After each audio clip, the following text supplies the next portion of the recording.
السلام عليكم ورحمة الله وبركاته. ازيكم يا حبايبي؟ عاملين ايه؟ يا رب يكون كلكم بألف خير.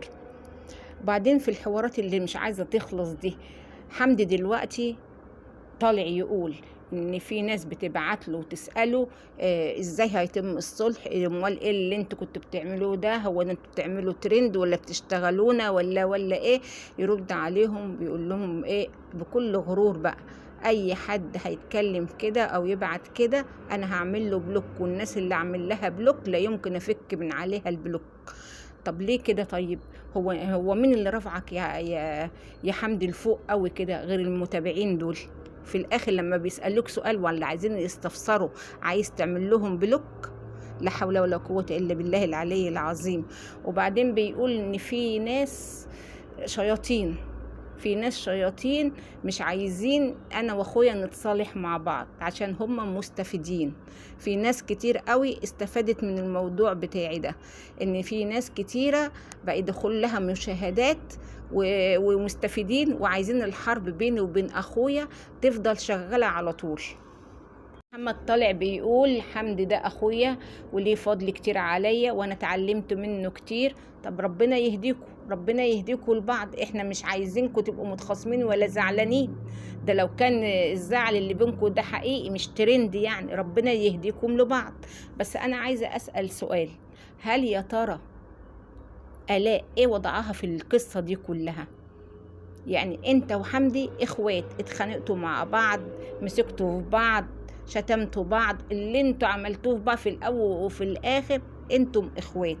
طيب وضع آلاء ايه ووضع اهلها؟ هل يا ترى آلاء هتسامح في اهانتها واهانة اهلها؟ هل آلاء هتسامح والدة محمد ما بتقول لها انت مش آلاء انت وباء؟ هل آلاء هتسامح في ان هم اتهموا آلاء ان هي خدت العباية بتاعت حماتها واديتها لمامتها وخالتها عملوا لهم عمل؟ مش انا مش عارفة هي يعني مش عارفة ازاي بعد ما اتقال على اهلها ده نسب يعر، ده نسب من ساعة ما نسبناهم واحنا مشاكل وقرف على العيلة، ويعني قالوا عليهم يعني استغفر الله العظيم كلام يعني صعب صعب. فهي آلاء ازاي يعني حمدي هيقدر يحط ايده في ايد آلاء ويسلم عليها بعد اللي حصل ده كله؟ بعد ما قالوا ان آلاء حامل في مخدة واحنا منتظرين 15/6 عشان نثبت لكم ان هي مش حامل ولا حاجة. آلاء ايه وضعها في القصة دي؟ انا مش فاهمة ومش عارفة. وهل آلاء لو وافقت على الصلح زي ما محمد كده موافق هتكون راضية من جواها؟ طب انت هتراضوا مرات اخوك، طيب واهلها؟ اهلها اللي اتهانوا اهانة كبيرة جدا جدا جدا قدام الدنيا كلها، دول برضك مش من حقهم ان هم زي ما اهنتوهم تطلعوا ترادوهم زي ما اهنتوهم كده في فيديوهاتكم قدام العالم كله؟ مش من حقهم برضك تطلعوا تردوا كرامتهم قدام العالم دي كلها؟ حاجات كتير كتير كتير الواحد يعني انا لحد الان مش قادرة اصدق، والله لا قادرة اصدق ان ده ترند، ولا قادرة اصدق ان هما كانوا في مشاكل مع بعض وبياكلوا في بعض زي السمك. يعني منين كنتوا انتوا لسه من يومين عاملين حفلة مع بعض وقاعدين تلقحوا بالكلام على محمد وآلاء، ومنين فجأة كده فجأة حمدي ما قالش لحد من أهله ولا قال لمراته ولا قال لحسن ونهال اللي جايين من مصر لتركيا قاعدين عندهم زيارة، وخد قطع التذكرة ومسافر من غير ما يقول لحد خالص؟ طب انت يا حمدي يعني وفاء هتعرف ان انت مسافر من الفيديوهات بتاعتك؟ يعني انت خدت شنطتك قطعت تذكرتك وخرجت من البيت وبتقول وفاء ما تعرفش؟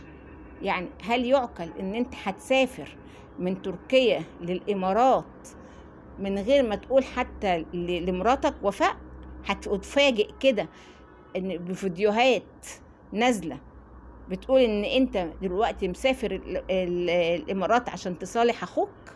والله انتوا بتعملوا حاجات تخلي الواحد مش مصدق اللي بيحصل ده. الواحد صراحة ما بقاش مصدق حاجة من اللي بتحصل في اليوتيوب ده.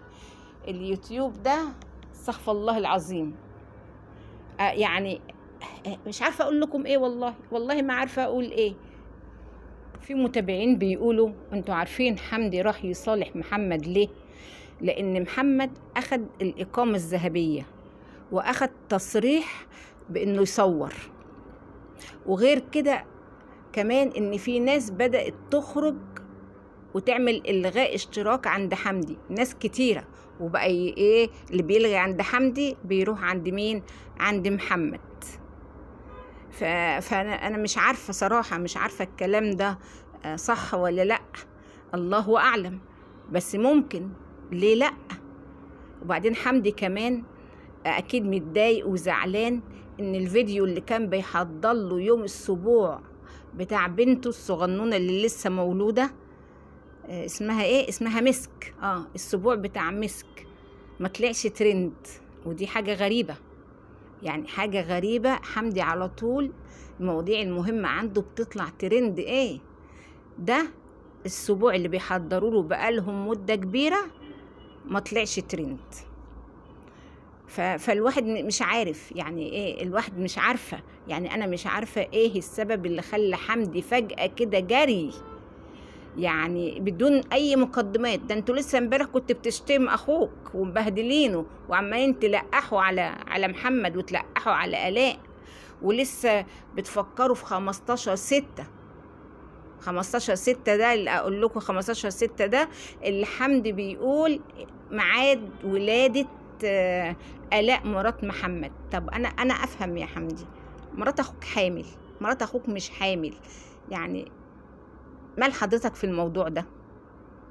قال انا مراتي حامل وطلعت مش حامل، بس انت كنت بتنوه ان هو هيجي في وقت يقول ان انا مراتي سقطت عشان هي مش حامل، لان هو بيغيظ اخوه حسن، لان هو ومراته لسه ربنا ما اكرمهمش. طب بذمتكم ده كلام يعني؟ طب ما انت حمد اهو، ما شاء الله ما شاء الله، ربنا يبارك لك في ولادك.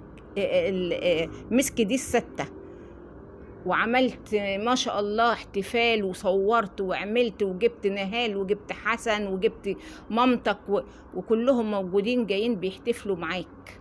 انت بتقول على محمد ان هو بيقول مراتي حامل وبيغيظ في حسن. طب وانت كده ما بتعمل احتفال في المولودة الستة ليك، ربنا يخليهم لك يا رب ويزودهم ما ينقصهم ابدا، ما بتغص حسن ما بيتغصي؟ في واحد هيغيظ اخوه ويكيده ان انا مراتي حامل وانت مش مراتك حامل؟ هو الحمل ده هو حسن اللي جاب الحمل ده؟ هو قصدي محمد هو اللي جاب الحمل ده ولا ربنا اللي جابه؟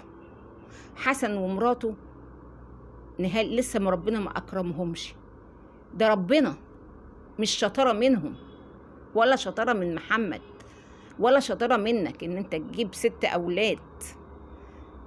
دي كلها حاجات بتاعت ربنا يا جماعة، يعني كلها حاجات ربنا مقدرها. لكن احنا نقعد نقول ده بيكيد، ده بيعمل، ده بيغيظ اخوه الصغير، ده لا لا لا، استغفر الله العظيم، استغفر الله العظيم. انا برضك لحد الان مش قادرة افهم ايه السرعة اللي خلت حمدي، وايه السبب اللي خلى حمدي جري كده على الامارات زي ما بيقول من غير ما يقول لحد خالص. يا ترى في ايه؟ اكيد مع الايام هنعرف ايه السبب ان شاء الله. خير يا رب. احنا عايزينهم يبقوا كويسين مع بعض على طول، مش عايزين هم مهما كان اخوات زعلوا النهارده هيصالحوا بكره، والدم عمره ما بيبقى ميه يا جماعه. ربنا يهديهم لبعض يا رب. يلا يا بنات عشان ما نطولش الفيديو، اللي ما اشتركش في القناه يشترك ويفعل الجرس عشان يوصل له كل جديد من عندنا. مع الف سلامه.